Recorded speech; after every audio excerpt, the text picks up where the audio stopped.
Bueno, vamos a explicar ahora lo que sería la teoría ético-política racionalista. Hemos estado viendo la teoría ético-política eh, empirista y un poco lo que eran las teorías en relación defendiendo lo que es el absolutismo. Y ahora vamos a ver las teorías contrarias. Bueno, no es que sean contrarias a la defensa del absolutismo necesariamente, sino contrarias a las empiristas y que son racionalistas. Bueno, contrarias son un poco diferentes, ¿vale? Tienen aspectos distintos. Bien, empecemos por la parte de la ética. A nivel de ética hay que decir que la filosofía racionalista pretende una ética universal y de alguna manera también pretende una política de alguna forma casi universal que evite cualquier tipo de conflicto entre los individuos. Entonces, un poco lo que vamos a ver entre Spinoza o Spinoza, depende cómo lo queráis escribir, y Leibniz, ¿vale? Y luego veremos un poco a Rousseau y las características que mantiene del racionalismo respecto a lo que es una teoría del contrato. Más o menos, ¿vale? Para que lo entendáis y entendáis la importancia del racionalismo en Rousseau, que a su vez pues va a ser fundamental en la teoría kantiana. Bien, aquí vamos. Primero Spinoza o Spinoza, depende de cómo lo queráis escribir, me da igual, ¿vale? Voy a explicar un poquito de qué va la teoría spinoziana. Vamos a ver, Spinoza defiende la idea de que Dios, de alguna manera, es la naturaleza. Es decir, la realidad es el todo. Y ese todo se manifiesta a través del cuerpo.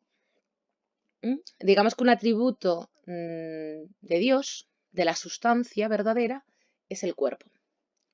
Bien, el cuerpo que se relaciona con otros cuerpos, ¿verdad? Y se relaciona con otros cuerpos a través de leyes físicas, como es natural.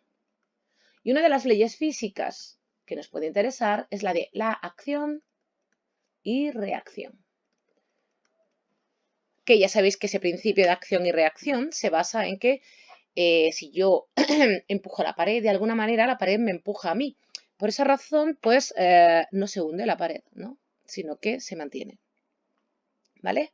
Entonces, hay un principio siempre entre cuerpos de acción-reacción. Si te empujo con fuerza, es muy probable que te caigas. Si tropiezas, la inercia va a hacer que te caigas, así como la gravedad. Entonces, hay una serie de aspectos físicos, digamos, que afectan al cuerpo. ¿De acuerdo? Y desde ese punto de vista, pues digamos que tenemos que aceptar el mundo físico tal como es. O sea, es imposible que uno quiera, por ejemplo, caminar por el aire sin utilizar ningún aparato. Es un absurdo, ¿no? Lo más probable es que termines matándote si empiezas a caminar por un precipicio, sigues caminando cuando se ha acabado ya lo que es la zona de tierra, ¿no? La zona de suelo. Pues te caes. Aunque no quieras caerte, te vas a caer. Quiere decir, hay unos límites y uno tiene que entender esos límites físicos. Y están ligados al cuerpo. Pero luego también tenemos qué es la mente, qué es el pensamiento. ¿Qué piensa Spinoza respecto al pensamiento? A esto le llama, Spinoza a esto le llama conatus. Y el conatus es un poco la percepción que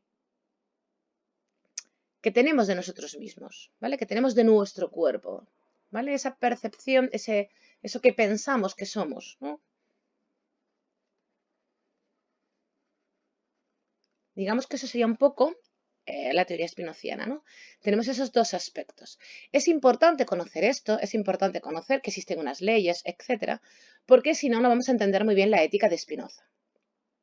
Spinoza lo que defiende es que no podemos superar lo que hay, es decir, tenemos que aceptar el mundo que hay, porque es imposible cambiarlo. O dicho de otra manera, si te has caído, no puedes pensar que no te has caído. Si has suspendido, no puedes vivir como si no hubieras suspendido. ¿Vale? Tú has suspendido un examen, ya no puedes decir, no, pero como si no lo hubieras suspendido. No, tienes que aceptar que suspendiste. Y tienes que aprender del error, tienes que calcular tus posibilidades y decidir aquello que más te convenga. Pues básicamente eso es un poco el planteamiento de la ética de Spinoza. Es decir, tenemos que decidir entre las posibilidades que se nos presentan, pero no podemos superar los aspectos físicos o lo que ya ha pasado, porque lo que ya ha pasado, como su nombre indica, es pasado, es imposible cambiarlo. Tengo que quedarme con ello y podré, pues, o bien vivir con ello y cambiar el futuro teniendo en cuenta que ya no voy a seguir siendo así, pero lo que he hecho está, ¿vale? O lo que me ha pasado, no lo podré cambiar, no podré vivir como si no existiese, como si no estuviese ahí. Entonces hay que aceptar esa parte de lo que es el mundo. Esto estaría un poco relacionado con la teoría epicúrea, ¿no? De aceptación del mundo, pero eso no significa que seas conformista, ¿de acuerdo? Eso no significa que Spinoza se conforme y acepte la realidad tal cual, sino que él piensa que, bueno, está ahí el mundo y yo puedo cambiar mi futuro. No puedo cambiar mi pasado, pero sí puedo cambiar mi futuro, sí puedo cambiar a partir de mi presente ese mundo de después, ¿no? Porque para eso voy a ir creando unas causas que darán lugar a unas consecuencias diferentes. ¿De acuerdo? Pero el pasado no lo puedo cambiar. O sea, lo que ya pasó, me quedan dos opciones, patalear y llorar, pero no puedo cambiarlo. O sea, si me he caído, si me he roto un brazo, pues podré cabrearme muchísimo conmigo mismo, pero evidentemente mi brazo seguirá roto. Así que no podré hacer nada. ¿Vale?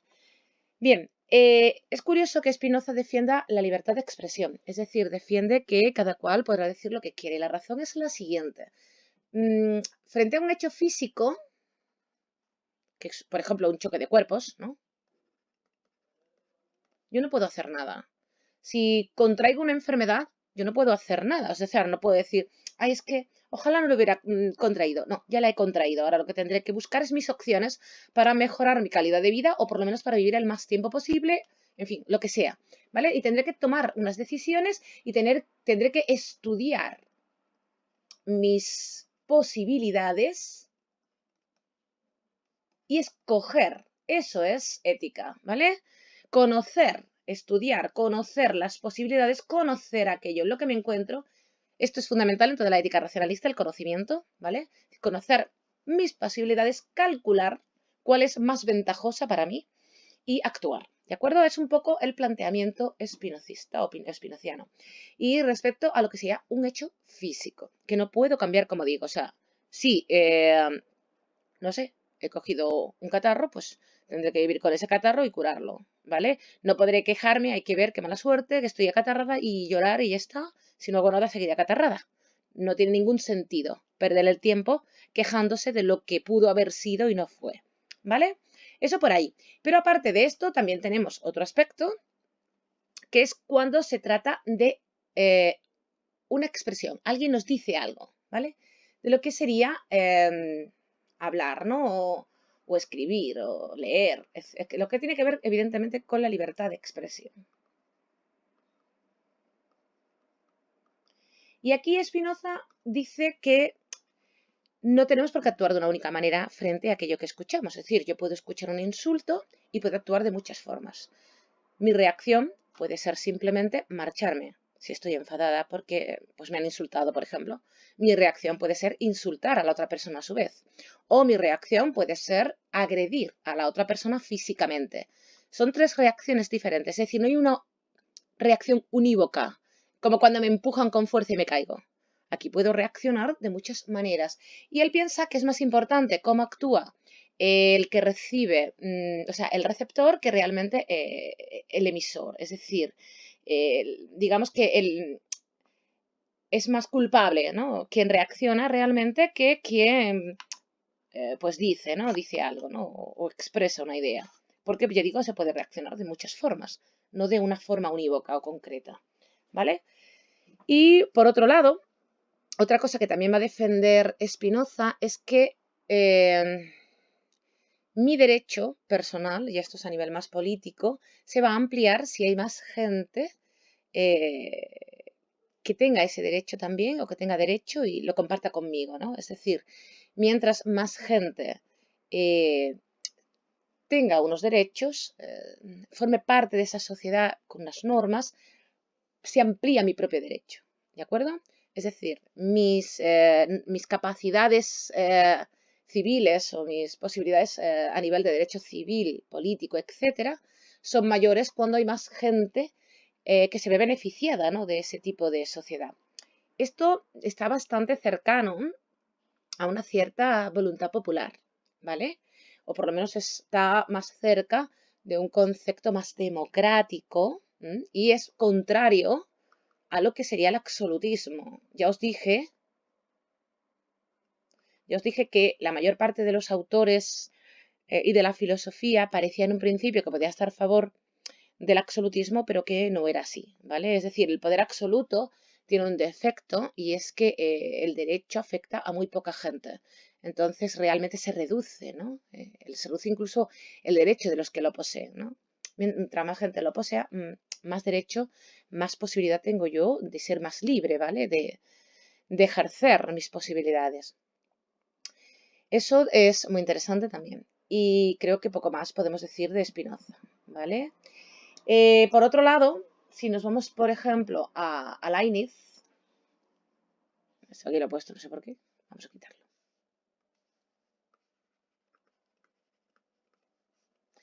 Que es prusiano. Fijaros bien que Spinoza es un autor que pertenece al mundo holandés, ¿vale? Es de la zona de Holanda, es judío.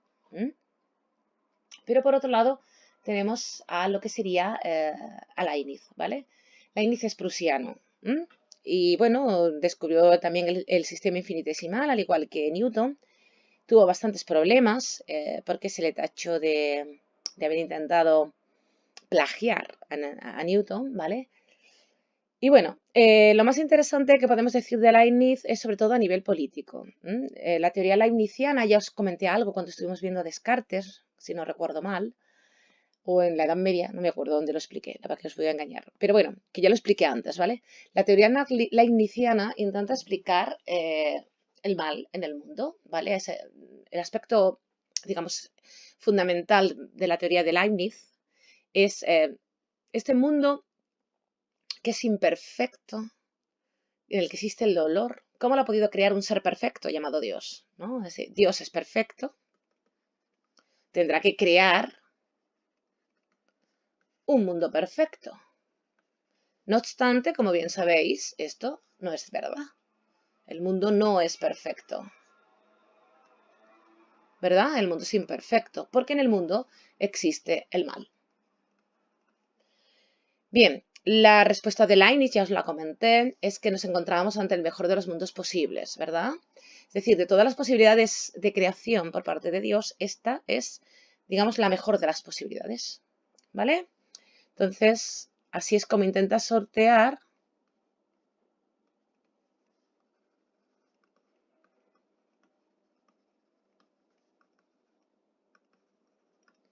¿vale? Este problema. Y luego a Leibniz le interesa muchísimo intentar conseguir la paz occidental. Aquí estamos hablando a nivel occidental, evidentemente, es lo que se tiene en cuenta, estamos en filosofía occidental. Entonces él intenta conseguir la paz en Occidente, ¿de acuerdo? Y para él la paz no se da o no se consigue a causa de que hay una serie de conflictos entre los individuos. Y esos conflictos, según Leibniz, madre mía, qué mal escribo. Esos conflictos se deben a dos aspectos fundamentales. Un aspecto del conflicto está en el lenguaje y el otro está en lo que sería la religión. Lo que propone Leibniz, que es un racionalista y por lo tanto defiende el conocimiento innato, es los conceptos, las ideas... Ay, Dios mío, qué mal escribo. Vale, los conceptos o las ideas son universales, ¿verdad? Tenemos unas ideas innatas. Entonces, las ideas o conceptos son universales, las compartimos. El problema no está en el concepto o en la idea, el problema está en el significante. Vamos, en el idioma. Entonces, lo que plantea Leibniz es construir un idioma único para toda Europa, ¿vale? Bueno, él piensa en Europa básicamente, ¿vale? De tal manera que así evitaremos la guerra. Porque muchos de los conflictos están en no entendernos bien y en no comprendernos bien. Es un problema lingüístico en muchos casos. ¿vale? Entonces ese es un poco el planteamiento leibniziano en ese aspecto. De hecho, él va a defender lo que sería una lengua primigenia, una lengua adámica, ¿vale? En la que, bueno, todo el mundo pues tendría un mismo lenguaje, ¿no? Unas mismas palabras para designar las cosas, ¿no? Adán pone las palabras a las cosas y en principio el lenguaje es único. No existen muchos idiomas, sino uno solo, ¿no? Si conseguimos un solo idioma, evitaremos muchísimos conflictos y probablemente estaremos más cerca de la paz. Ese es el planteamiento leibniziano. Y también si pudiéramos conseguir una única religión, una única iglesia, ¿no? Unificada. Porque si consiguiésemos eso, también evitaríamos los conflictos a nivel religioso, que son, según Leibniz, o a la vista de Leibniz, los conflictos más complejos, ¿no? O que pueden conllevar, ¿no? Pues a la guerra y, por tanto, a no conseguir esa paz que se desea, ¿no? Bueno, pues más o menos esto es lo que dice Leibniz, también lo que hemos visto con Spinoza. Creo que no me queda nada. Bueno, sí, me queda una cosa que se me ha olvidado con Spinoza, pero ya que estamos lo digo. Y está aquí. La Spinoza está a favor, eso es lo que me faltaba, ya sé yo que me faltaba algo.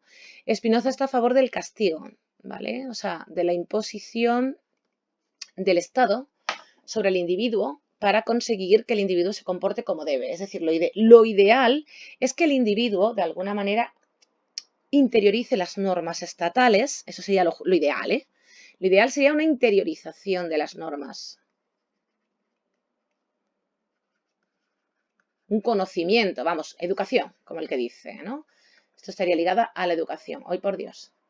¿Vale? Vamos a plantearnos que es fundamental que el individuo se eduque en las normas del Estado y las acepte.